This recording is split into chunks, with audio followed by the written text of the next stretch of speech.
ఖైరతాబాద్ గణపతి ఎంతో సుప్రసిద్ధమైన ప్రత్యేకత గాంచినది.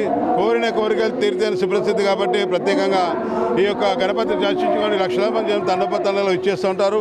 యావత్ భారతదేశంలోనే విభిన్న మతాల ఐక్యమైన భాగ్యనగరంలో హైందవ సంస్కృతిని ప్రతిబింబించడం జరిగే యొక్క ఉత్సవాలను తిలకించడానికి రాష్ట్ర నమూడు లక్షలాది తరలిస్తున్న భక్తులకు ఖైరతాబాద్ గణేష్ ఉత్సవ కమిటీ ఎన్నో ఏర్పాట్లు వాళ్ళకి అసౌకర్యం ఏర్పాటు చేసేది. కాబట్టి ఇక్కడ ఖైరతాబాద్ ఎమ్మెల్యే దానం నాగేందర్, ఖైరతాబాద్ ముట్టి దానం నాగేందర్ ఆధ్వర్యంలో ఖైరతాబాద్ ఆర్హ కమిటీ ఏర్పాటు చేసి ఈసారి 71 ఉత్సవాలను చాలా ఘనంగా నిర్వహిస్తున్నాము. ఫస్ట్ టైం 70 సంవత్సరాల చరిత్రలో ఆగమన్ అనే ఒక కార్యక్రమాన్ని మా ఖైరతాబాద్ యూత్ యువకులంతా కలిసి ఆగమన్ అనే కార్యక్రమాన్ని నిర్వహించారు.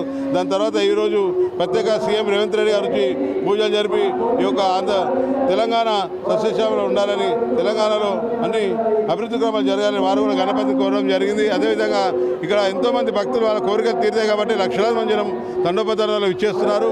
అదేవిధంగా ఇక్కడ ఆర్ఎండ్బి కానీ, మున్సిపల్ సిబ్బంది కానీ, జలమండలి కానీ, ఇక్కడ మెడికల్ డిపార్ట్మెంట్ కానీ ఎంతోమంది మా ఖైరతాబాద్ యువకులు వాలంటీర్స్ దాదాపు ఒక 1000 మంది రోజు పనిచేస్తూ ఉంటారు. భక్తులు ఎటువంటి అసౌకర్యం కలగకుండా రేపటి నుంచి ఇటు మెట్రో ట్రైన్ కానీ, ఎంఎంటీఎస్ కానీ లక్షలాది మంది అన్ని దారులు ఇటు ఖైరతాబాద్ గణపతి వైపు చూపిస్తూ ఉంటాయి.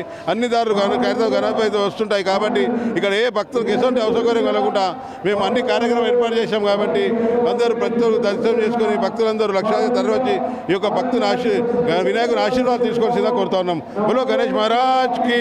అదేవిధంగా ఈ యొక్క ఉత్సవాలను అంతా ఏర్పాటు చేస్తాం. మీ టీవీ వారికి, అన్ని ఛానల్స్ వారికి కూడా మేము ప్రత్యేకంగా అభినందనలు తెలియజేస్తా ఉన్నాం.